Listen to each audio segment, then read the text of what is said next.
apologies. Don't know what Dan's up to. Anybody heard from Dan?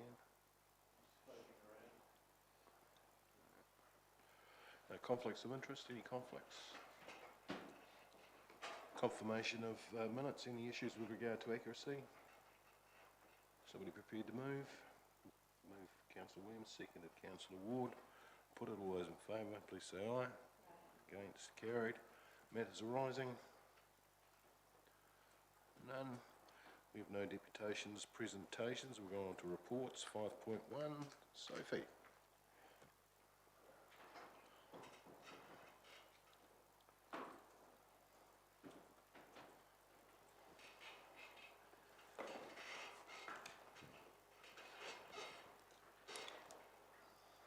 Kia ora koutou. So I have a report today which is an update from a report presented at the UNR meeting in February about the stormwater network discharge consents.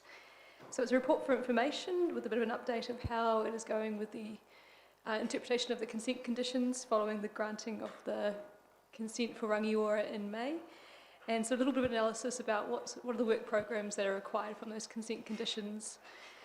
The implementation of the network discharge consents involves many departments across council, and so the analysis of the work programs has been quite interesting, just to see how it reaches through to quite a few departments, and looking at capabilities and resourcing from different departments. We have established a project control group which has met twice, and that will continue to meet quarterly with the intention of reporting coming through to this committee.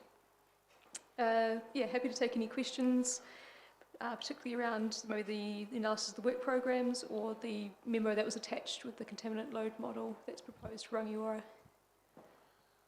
Thank you. Have members got any questions? Councillor Stewart. Bearing in mind your excellent summary of PC7, is this consent called in 2024 for under that consent review?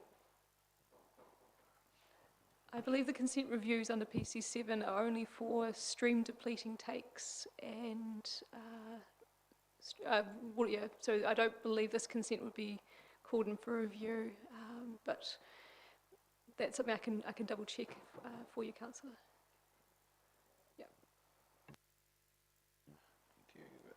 Got a recommendation? Somebody prepared to move?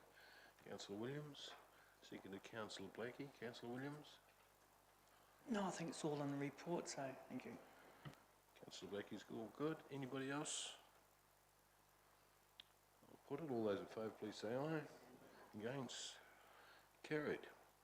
Takes us to 5.2. Sophie again. Kia ora. So another report for information regarding Sutton Tools and an oil spill event in March which was linked to Sutton Tools, although there have been previous oil spills that might have been but unsubstantiated by ECAN to be related. So the proposal, the report goes through the proposal of how we have worked with Environment Canterbury to establish whether it is a medium risk site that then falls under our network discharge consents, or whether it is a high-risk site that is then covered by a discharge consent by Environment Canterbury, which is indeed what's been resolved. And there's a little bit of information in the report about the work from Sutton Tools to improve their stormwater management on site, and by our council to improve the system downstream as well. Right, happy to take questions. Members got any questions? Councillor Williams? There would have been a cost with a lot of staff time on this. Did Sutton Tools get an invoice for that? Yeah, so there has been some time by Greg Bennett and myself to investigate whether it was high risk or medium risk, and it is something I have asked with Environment Canterbury, is something that we actually need to proactively front foot to not have this confusion in the future. But it's not something that both Greg Bennett and myself are not in cost recoverable roles in the Three Waters team. We do respond to issues like this, and ECAN have been taking a lead in the investigation. So Sutton Tools have not been sent an invoice by WDC. The question would be, should we be involved in a charge if there's a discharge like that affects our waterways to the people responsible for discharging. So under the network discharge consents, if now the high risk site, it won't be until 2025, but and also there's the Three Waters reform. So the Water Services entity in the future has a process to exclude Sutton Tools if they don't meet water standards, water quality standards set in the network discharge consent. So that's the process. We are setting pollution prevention plan approvals, fees, but that will be next financial year. So that because the consent was granted this year for Rangiora, we don't even have the Kaiapoi consent yet. We haven't set fees and charges for that monitoring of those pollution prevention plans, and that will always be a bit of a delay until we get those fees and charges in place to be able to charge. Councillor Stewart.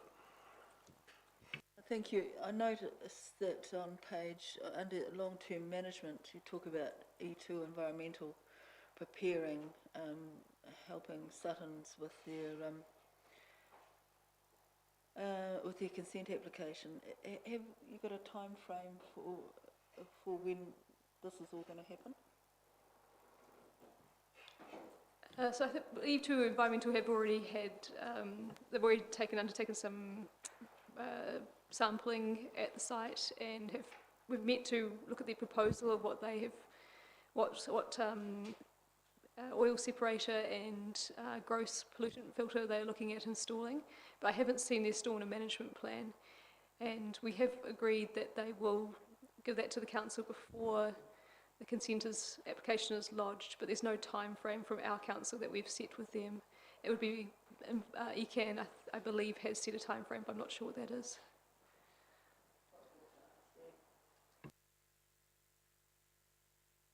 We're concerned about this. What was that else I was going to ask? Something else? Oh, I've forgotten now. It's all right. Any further questions? Got some recommendations there. Oh, sorry. Just remembered. So the mitigation that's in the sump and the downstream pipe, that's all clean, and you know, in the interim now before any upgrade, we're quite confident that nothing is going to get past that sump barrier and the pipe down to the cam is clean.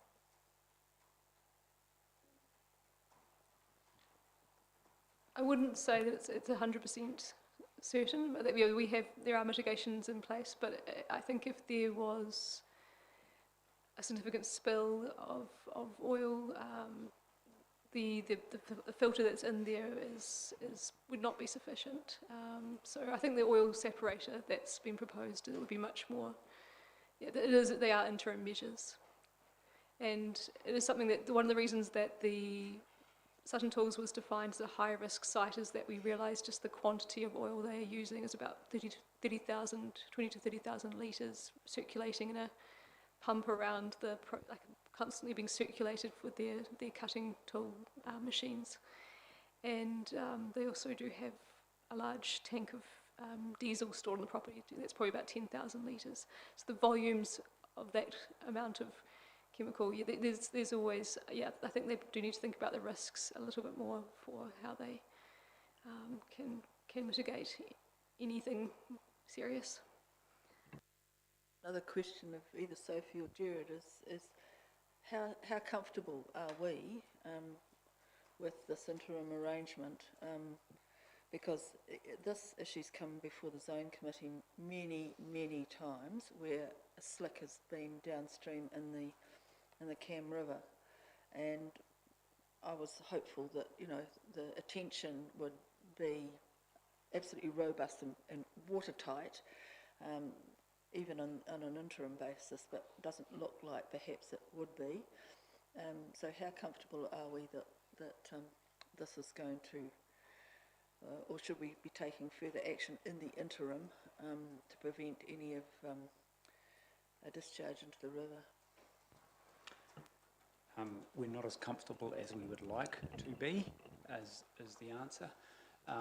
And I think the approach we're taking is appropriate at this stage. So we are I think that as long as we're actively monitoring and making sure that we keep communication with Environment Canterbury and Sutton Tools, and I think if there hasn't been any action, then we'd need to maybe escalate it at that stage. So I think, it's not ideal, but there have been some interim measures put in on site, and it's, I think pretty much as Sophie described, we're not 100% comfortable, but and I think once they've got a good system set up, then we'd be able to take a more hands-off approach in the future.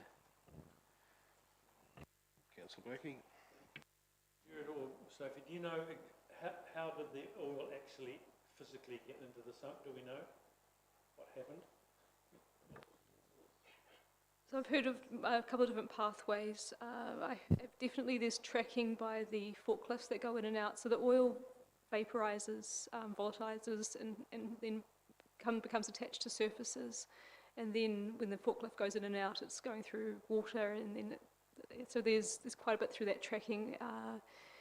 There was also a report from an employee that one of the barrels overflowed that was stored outside. So I think there are a couple of different ways that that oil has been escaping, but just the fact that it does collect onto surfaces, it's not just in the barrels and within the circulation of the oil, it's getting out. And it was also going through the extractor fans onto the roof, I believe.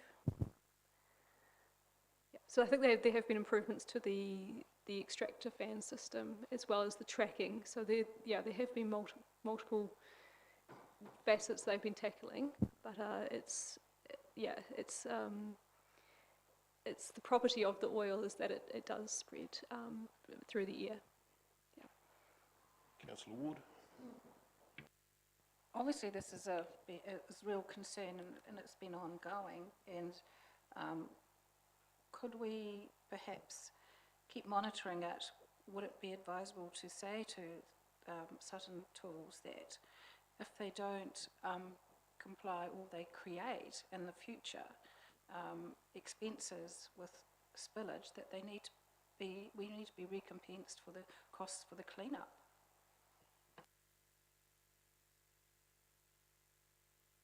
Well, I think Sophie touched on that earlier. We're going to bring in a similar process to here in Rangiora, and then fees and charges, and I'm assuming that'll go through the annual plan through Marie Harris on the picking. Yes, so we have put some drafted fees and charges that will be in the drainage commentary, but also been liaising with Marie Harris around that. Yeah. Could I suggest that that's explained and documented very clearly to Sutton Tools that, we're very concerned in any future spillages, we will be charging you for the clean-up, and there could be a fine as well. No further questions? We've got a recommendation. Going to move it, Councillor Ward? Yes. Moved. Seconded, Councillor Blackie. Councillor Ward? I think that this is a really sort of serious ongoing issue that needs to be addressed. They're a big enough company that needs to have better controls of what's happening, and so I think that we need to sort of make it very clear that what's been happening is not acceptable, and we need to really get on top of this issue. Councillor Blackie? No. Any other members? Councillor Stewart? Yes, I'll support this, and it's, as Councillor Wood said, it's been an ongoing issue reported to the Zone Committee many times. It looks like it's a fairly ubiquitous problem across the site, being, substandard really, the pollution control. I would personally like to see some sort of time frame on a more permanent solution put, but I realise that monitoring is ongoing with ECAN and WDC, and the companies obviously recognising that there is an issue, but I don't want to be round the Zone Committee table and have Mike Bate come again and say, with pictures of oil slick. It comes out behind the behind the Kaiapoi mill into the river just upstream of the confluence with the Kaiapoi. So at its worst, it heads down into the town, or at least in the at the confluence. So it's quite visible in the urban area at Canby. So really do support quite a rigorous and robust monitoring of the issue, and all encouragement to Suttons to get on with the job. Thank you. Councillor Williams? Yeah, I'm a wee bit concerned when we just got mentioned that a forklift running through the soil, creating it into our stormwaters. Surely, when it's not damp, all that oil will be leaking through the ground into eventually our potable drinking water, into wells in the area and what have you. So I think we need to approach them about if they've got forklifts driving through oil, you shouldn't really have a forklift driving through oil like that continually. So maybe they need some catchment for their oil excesses before it can get to a forklift or to the ground. It sounds like it, going to the normal soil as well. I believe they now have daily floor cleans to try and avoid that. So that tracking was a problem they identified from previous times. Yeah. So they have said actually it's made it a lot easier to work. The work environment is a lot better since they've made some of these improvements. Just for the workers to be not walking around an oily floor. Yeah.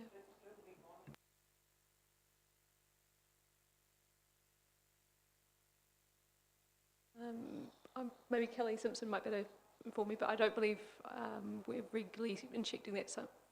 We have been a couple of times to look, but not on a regular maintenance schedule to see how that what is in there.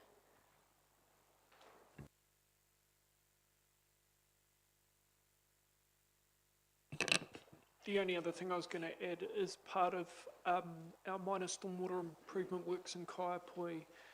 This financial year, we're going to look at making some modifications within the Kaiapoi domain, so that's downstream of the site, which will actually mean we've got a dedicated sampling point for discharge from the site. So that would be off-site and independent of what they do.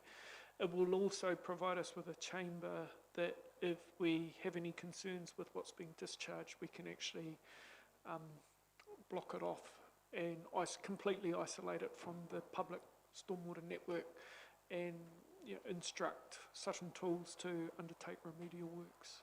So it's something we haven't been actively monitoring in the past, but now we know what we know. We're doing some works to make sure we can keep a closer eye on the situation. Just to pick up on another part of the question about the potential risk to our potable water supplies.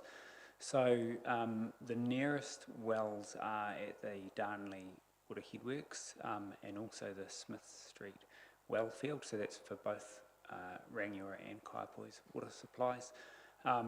They are quite some distance from this site, and they also are artesian or semi-artesian, and they are protected by quite a number, just by the strata of the land underneath the ground. So it would be an extremely remote risk that any activity that happened on Sutton Tools could have an impact on our water supplies. We would see, where we see it is in the surface water, and it is visible. Fortunately, oil actually is pretty visible. Even in quite small quantities, you get that.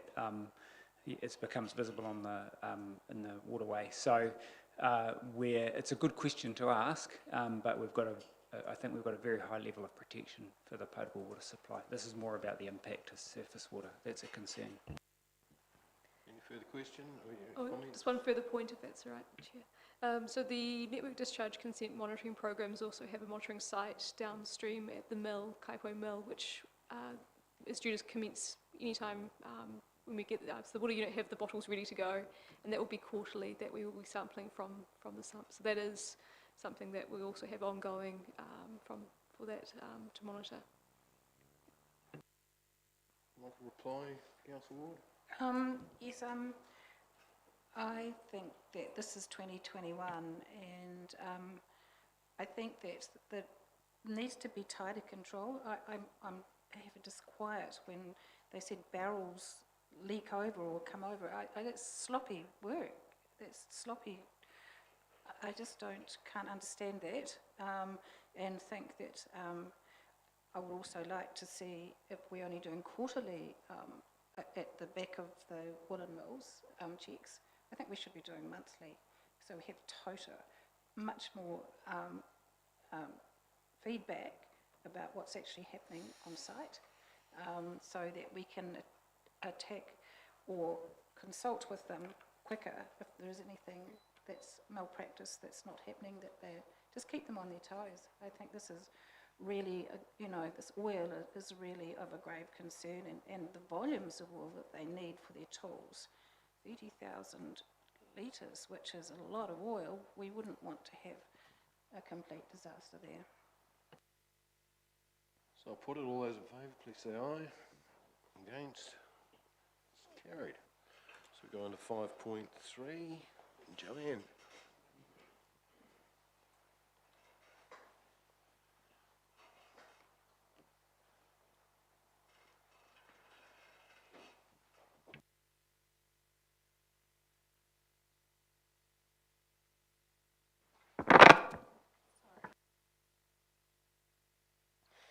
Thank you. So this report, sorry. No.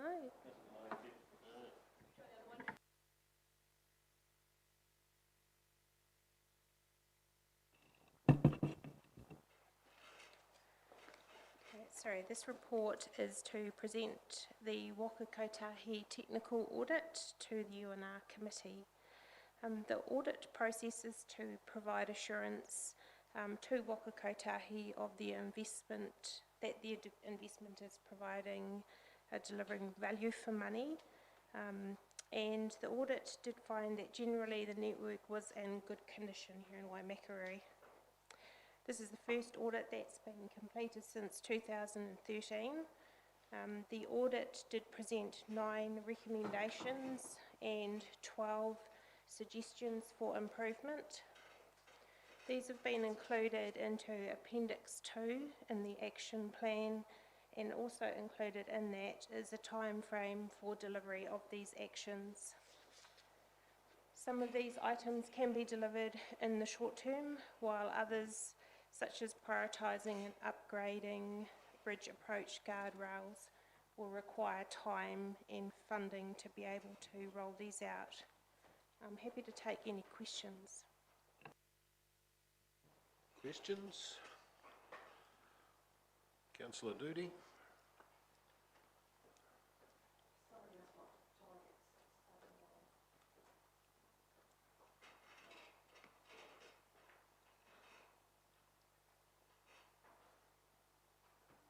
Oh, okay.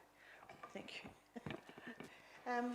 Just with the costings of having to do these guardrails and then the other things that they're asking you to do, such as the tidying up the seal, the shoulders higher and things like that. So some of that stuff, especially the higher shoulders, they can be addressed by the team at the moment, can't they? So some of the items we can address as part of our general maintenance work. High shoulder is one of those things that we have developed a program and we'll work through, and that will be funded from our maintenance budgets over a number of years. Things that are new improvements, such as upgrades to things like the guardrails, or additional signage at intersections, will need to be included into our future programs and funding sought from NZTA for that. So the other question I was going to ask, which you've just slightly highlighted on, is about signage and such, like good visible signage at crossroads and such like. So is there any other way apart from signage can you do like road markings to say like give way or something on the road markings or stop or something just to perhaps help alleviate the problem until such you've got time and money to do the other options? Yeah, marking give way on the road it really needs, so there are rules around where that can actually go, and it has to be within a set distance of the intersection.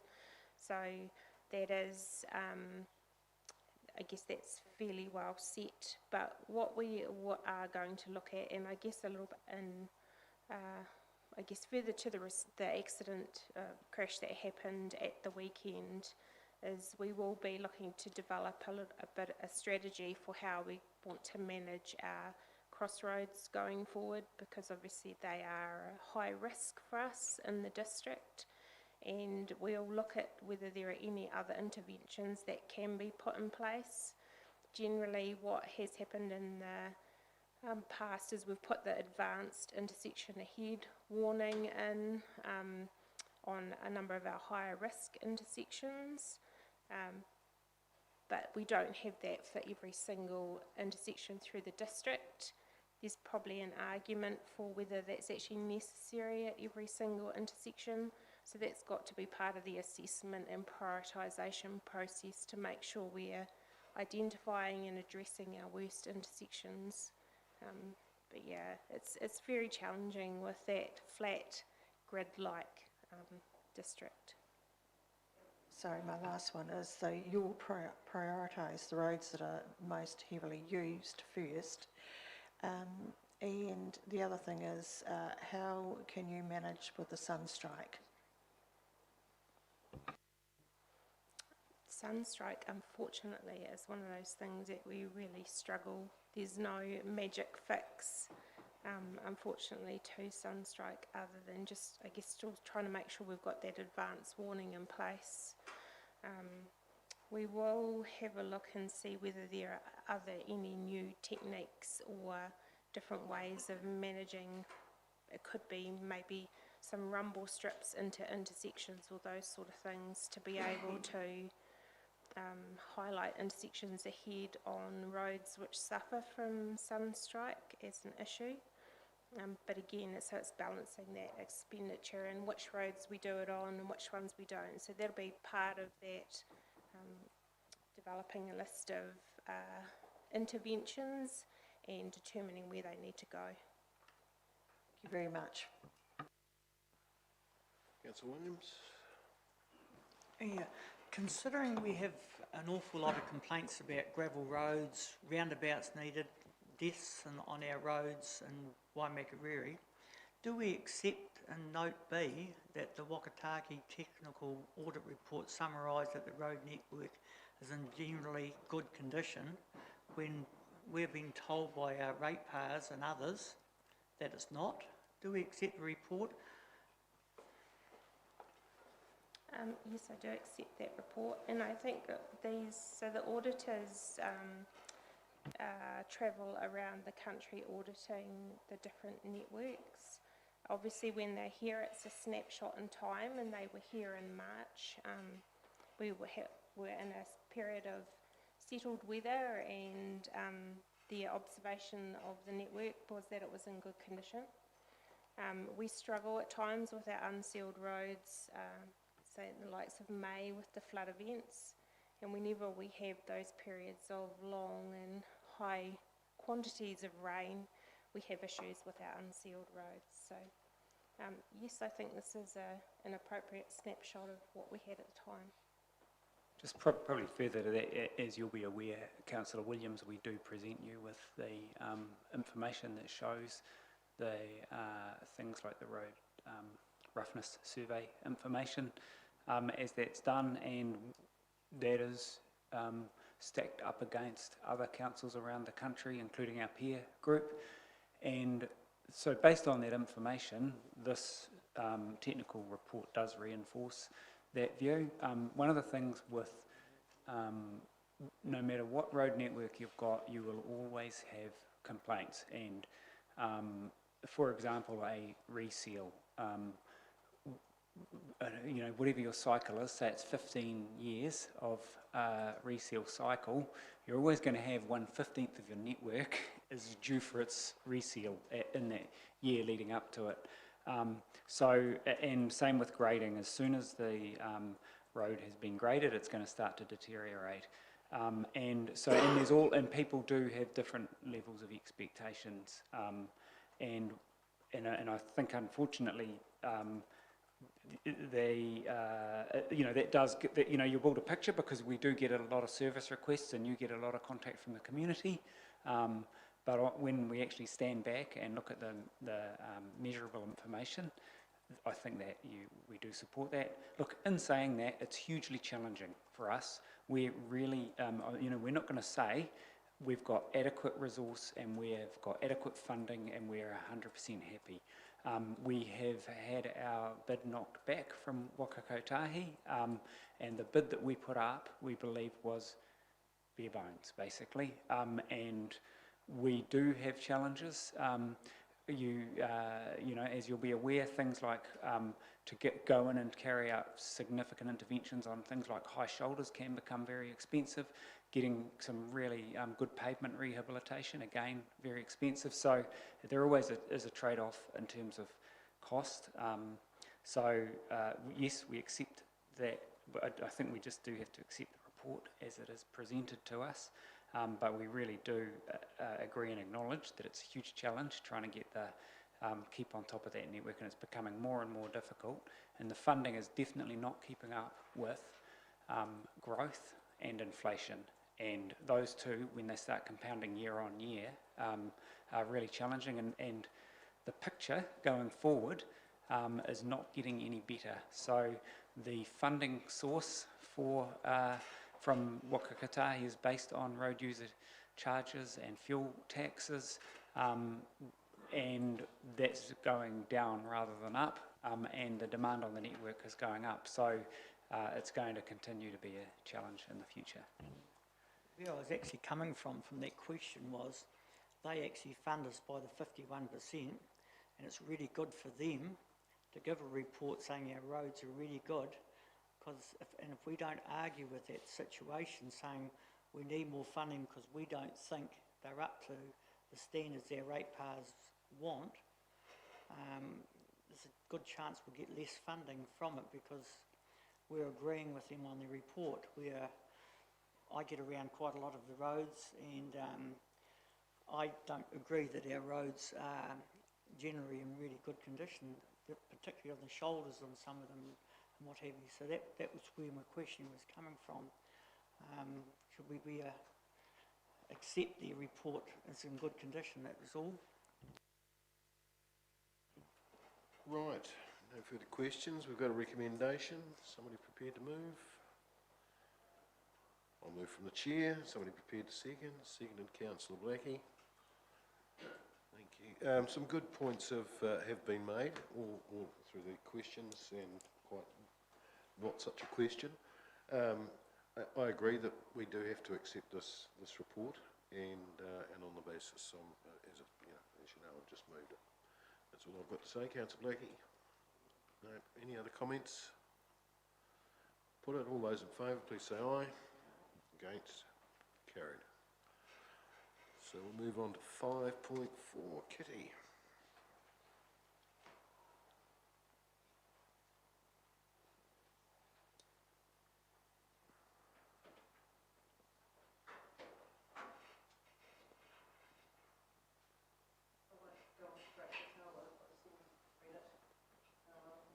Can you turn it? It's just there.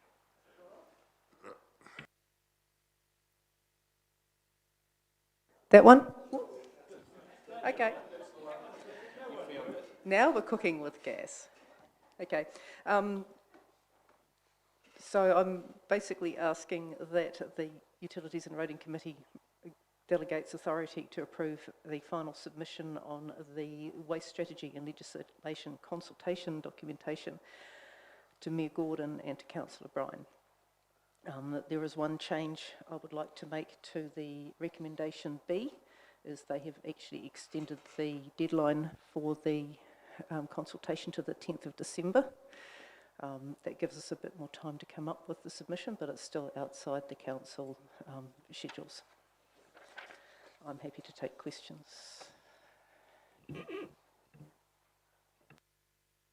Questions?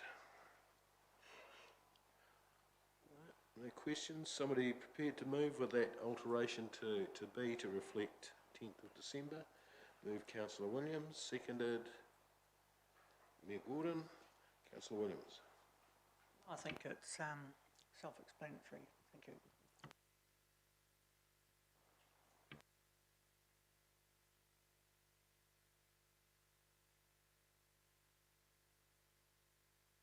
Thank you, Kitty. So we got reports, and we got from this one from the Rangura Community Board. You're going to speak to that, or do you see any need to speak to it? Joanne, did you? Yep.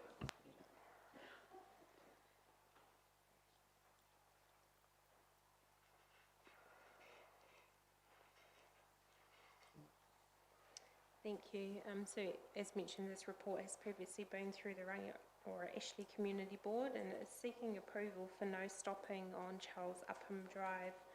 Our staff have been working with Ryman's on the subject of parking on Charles Upham Drive, and particularly around concerns from the residents exiting the driveways on the western side of the road around the apartments. So there are some recommended changes to the no stopping in that area to ensure there is sufficient visibility, and also to tidy up some of the no stopping along the road which hadn't previously been approved. Happy to take any questions. Members got questions? Councillor Doody. Thank you. Just with going in there occasionally, find it very difficult to actually find somewhere where you can park the car. So, I'm one of those ones that used to use that western area as you're coming into there for when we're doing JP training, and so I'm just want to know where on earth we can park then, if that's the case. Yeah, so there will still be parking on the road. So at the southern end of Charles Upham Drive, will be on the right-hand side of the road as you head north, but then outside the apartments on the left-hand side, and then further up again on the right. We are, and I guess we'll keep that dialogue open with Ryman as well, and encouraging their staff to park further away to be able to allow visitor parking as well.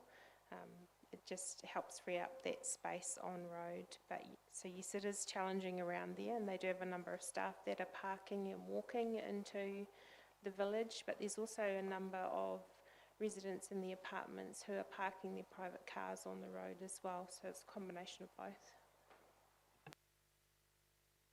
Any further questions? Somebody, you got a question, Councillor Ward? Just an idea. I wondered whether some part of it, in that case, should there be to provide for visitor parking, whether there should be a 2-hour parking for some of those car parks so that visitors can park, but just a 2-hour park, just an idea. So that's not something that has been requested at this stage. I think there is a little bit of visitor parking within the area immediately in front of the three or four-storey Ryman building, and I think there are 1 or 2 visitor car parks under the apartments, but there's not a huge amount. I guess my observation from the times I've been up here, and Dan may have a comment on this, I know he's visited a few times, is you generally can find a park on the road, but there's not abundant supply. They are limited. And Mayor Gordon, was it a question or are you going to move? I was going to move. Any other questions? You got a question, Councillor? Okay, move Mayor Gordon, seconded Councillor Williams. Can I just firstly say thanks, Jolene and team. This has been a large amount of work over a long period of time. I know this is not going to please everyone, but you've certainly gone your best way to finding the best resolutions here, so that's all we can expect. There is parking issues down at Ryman because of staff and the fact that there isn't, and also because residents have more than one car. Some don't want to accept that that's part of the problem, but they've come there with more than one vehicle and also don't then want to purchase a garage. So it's just the way in which some of that has worked out. But in general terms, I understand our staff will push pretty extensively around the road widths and everything else with design and traffic engineers. In an ideal world, there would be more parking provided there than there is currently, but it's just not how the rules work. And in fact, even now, so we can't take into account purely parking either. So it's not an easy situation. But I think where we've got to here, I think the staff have done a really good job of trying to come up with a really good solution that will work for the majority. Bearing in mind that we've also done work out at the intersection and made changes out there in consultation with residents. There's a bus stop location out there as well, which I know has pleased a lot. And in time, when Charles Upham Drive does open up and link through with Huntington and that area and Arlington, which is underway, working with that, that's going to improve the flow, and maybe the bus in time, when we do another review in time, will be able to come through and come closer to the Charles Upham itself, which would in itself please a number of residents as well. I go down there quite regularly because I'm summoned, not summoned, it's the wrong term, asked down to come talk. Predominant issues are roading, and Joanne knows because she often comes down with me. So these things here will be a means that we can feedback that we have followed through, and I think Shane and the team have done a really good job. So thanks, Joanne. Councillor Williams.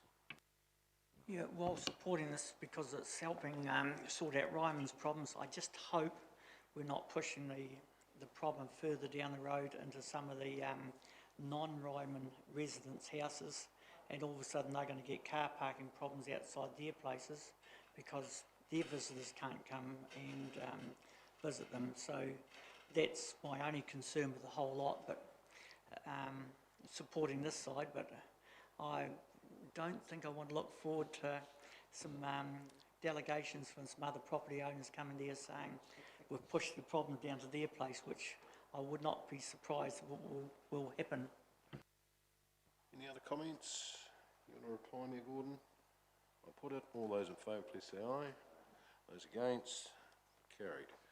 So we come up to matters for information, 7.1 through to 7.5. Somebody prepared to move? Moved Councillor Williams, seconded Mayor Gordon. Any comments? I'll put it. All those in favour, please say aye. Those against? Carried. Portfolio updates, 8.1. Councillor Williams.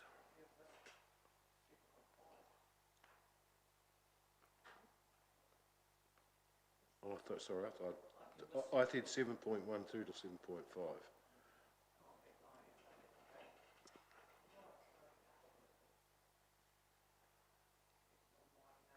We're just receiving information.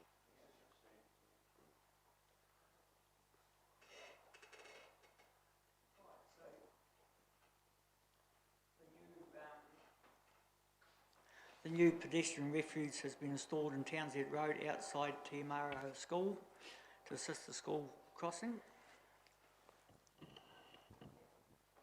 That way, am I too noisy, am I?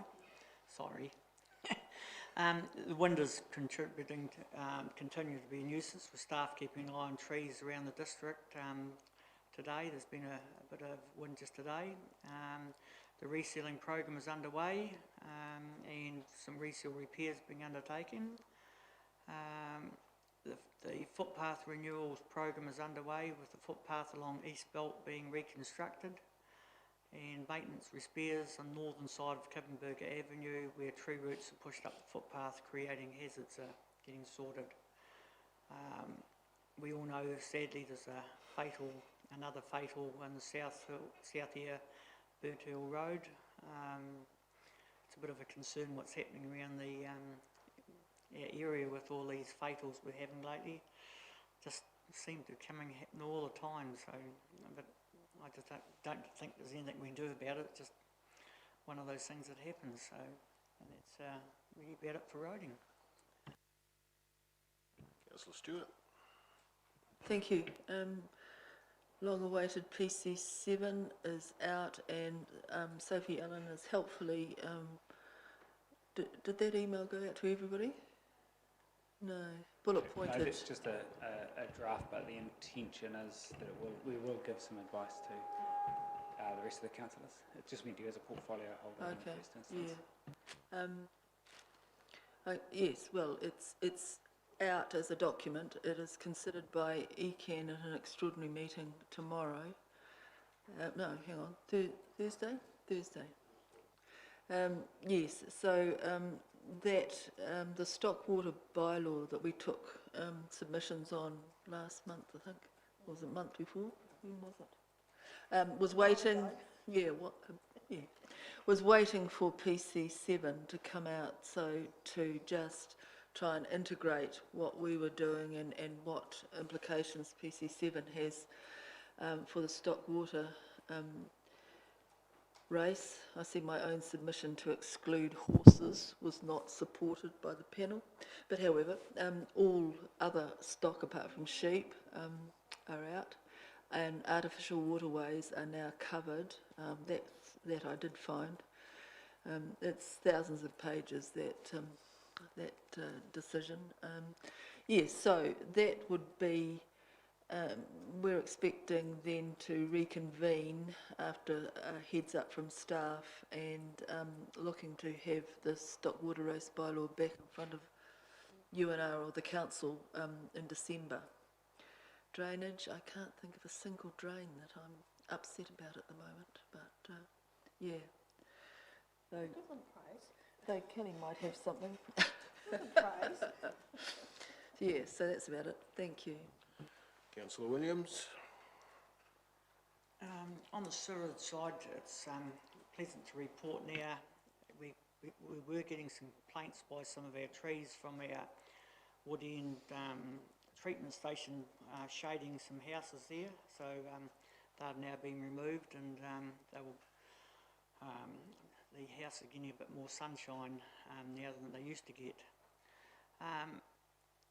The Garrymere Water Safety Plan was approved by the Ministry of Health last week. This is the first of our water supplies to have a water safety plan approved under the new framework, which is good. But as of Monday the 15th of November, the new water regulator has taken over from the Ministry of Health, and they'll be reviewing our drinking water safety plans in the future. The fluoridation bill will shortly come into force, coming on Monday the 15th of November. It gives the Director of Health direct local authorities to fluoridate their water supplies. The first step from the Director of Health is to invite local authority to comment on the cost of fluoridating and when they can implement fluoridation by. So it reads to me it didn't look like we're going to have an option. Council staff have obtained some advice on the cost of fluoridating its water supplies, but we'll look at getting this updated. I don't know whether Kelly could comment whether we're expected to pay for the fluoridation systems, or will the Ministry of Health help pay for that, or is it directly on the councils? They have indicated in the information they've published is that there will be some funding available for capital works, but not for ongoing operational costs. I'm not sure if we would meet the criteria to qualify for any of the capital works funding, so at the moment we're expecting that we would bear the costs of implementing them.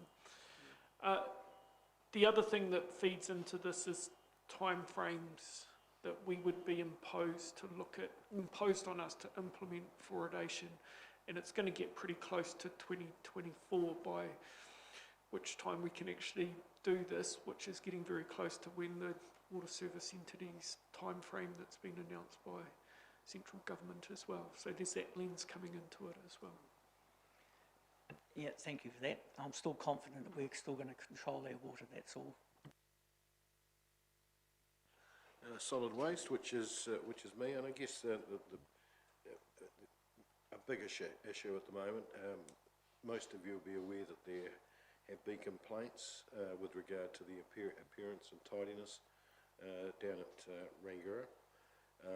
Jared has been out to have a look, and in our pre-meeting this morning, he's exploring some options, including getting a higher level of waste management involved in regular meetings. The other option is that we look at perhaps bringing the tidiness of the site more in-house, because we have got contractors who do very good jobs as far as our streetscapes and parks and what have you is concerned, and whether there's the possibility of extending their expertise actually into the transfer station. So yeah, there's a bit of water to go under this bridge, but nevertheless, I've expressed concern. I know the Mayor, Councillor Williams, certainly has, and we've had feedback, and I completely agree that yeah, there's some work needed to be done down there to improve the appearance of rather a key asset, and a lot of our customers use said asset, so it needs to look as good as it can be. Lumping all this in, of course, most of you are on the Solid and Hazardous Waste Committee. We are looking at redesigning the site, so appearance will certainly play a key part in that redesign as well. So there's work on that, and that's about all I've got to report on. You got a question for me, Councillor Williams? Yeah, question for Jared probably. How did the site get as bad as that when 12 months ago the same complaints and we had a council inspection there? Are we not keeping an eye on the condition of that site for it to get so bad in the first place? I think the short answer is no, we're not keeping an adequate eye on it in there. So I've been involved, as Councillor Bryan talked about, in a pretty thorough audit of the site. I have also had a look at the contract, what the requirements are under the contract, what our own inspections regime is like, and so I think in all of those areas there's some issues that we need to follow up. I'm happy to, look, and I'm pursuing that with our staff and through the contract. So how did it get to that state? We've had, I think it's probably fair to say we haven't given it the focus that we should have been through the contract, and we're in the process of rectifying that.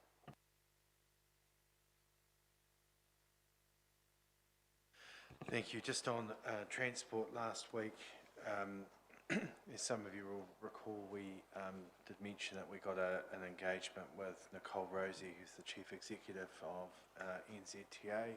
I was joined at the discussion along with the Chief Executive and also Jared, and I appreciate Jared for the preparation that had gone in beforehand and the presentation that we did present to Nicole. She was left in no doubt really what our priorities were and our expectations. I just hope that the wood-end safety improvements, which was the predominant reason for the discussion, that the mistake that apparently did occur is a genuine one, and that we are able to see that funding restored. So they have taken that on board.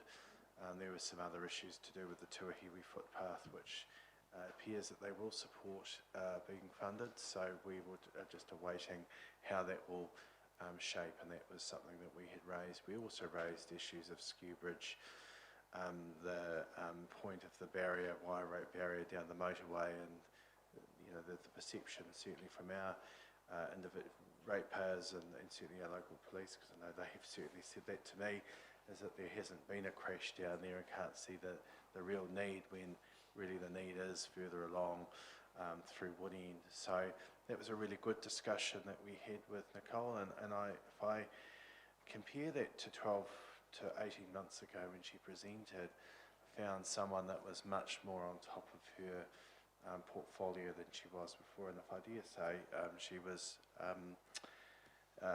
listening would be the term, because the previous time I know a number of mayors and councillors that attended that forum weren't as impressed, and I certainly was, with her and her genuineness and the, I think, immense challenges she's got in that portfolio. That was the first of 3 meetings with her that day.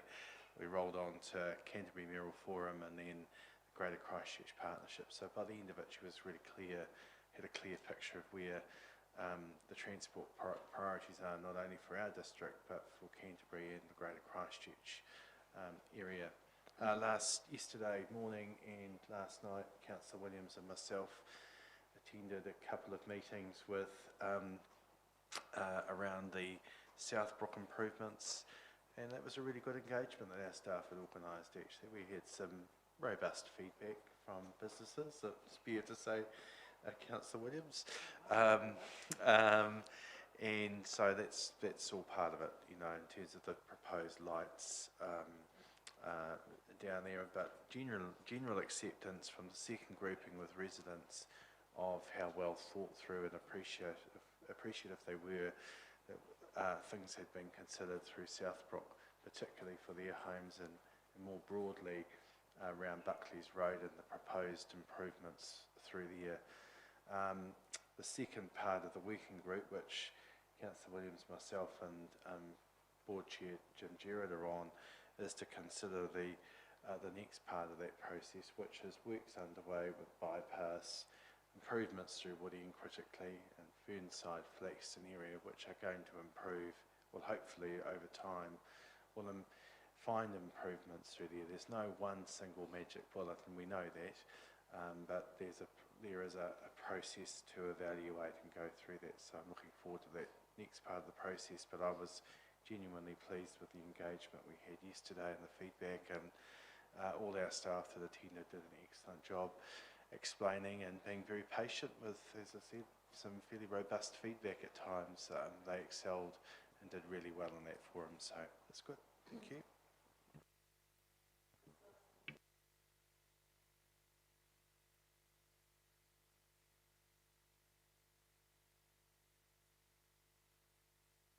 Well, it was indicated on a number of occasions that it had been planned to be included within the budget, and as they went out for the funding of the NLTP, there's a lot of pressures on that. So the advice we've had back from some NZTA officials is that a mistake had been made in that not being included. So we're just awaiting now to see how that will be remedied. There will be have to be, as a consequence of that, some reprioritisation of that, so we're waiting to hear where that will be. But there's a genuineness there that, you know, they acknowledged that we had some certain commitments given to us and undertakings, but until it's in black and white, it's very hard to see that realised. So, but they got the message really strongly that we do want to see those improvements implemented as has been promised. So we will do a follow-up letter to that effect and keep the pressure on, because it's been a long time waiting for that community and for all our community there, including Ravenswood, Pegasus, and the solution there across the road, whether it's an underpass arrangement or a safer arrangement through there. There was certainly an acknowledgement, and we've got to do a bit more on that to build a case for that investment. But the one around the other safety improvements that have been indicated, the roundabout at Woodend and some other measures that have been discussed, are the ones that principally we're after being implemented as soon as possible. So I have no questions. I have no... no urgent general. I just wondered if I've been thinking about the Sutton tool people, what is happening if they happen to have a big fire there, and that oil is all very volatile, and there's so much of it, and they get spillages, and there's a fire. Is there a safety precautions there to stop What I that? suggest you do is type that out in an email Right, and send it through to probably Jared, who'll flick it on to Sophie. I think that's the best way, because otherwise we're going to get right. tied up It's just a thought, and Yeah. I'd just like to bring it up. Yeah. Has it been considered? It's a good question, and I think, yeah, if you flick it through in an email, and, because it's not quite the forum at the moment. It's a good question. So we're going to public excluded. I'll move from the chair. Seconded. Councillor Ward, put it. All those in favour, please say aye. Those against, carried. So we've got two, there's no minutes. Do I got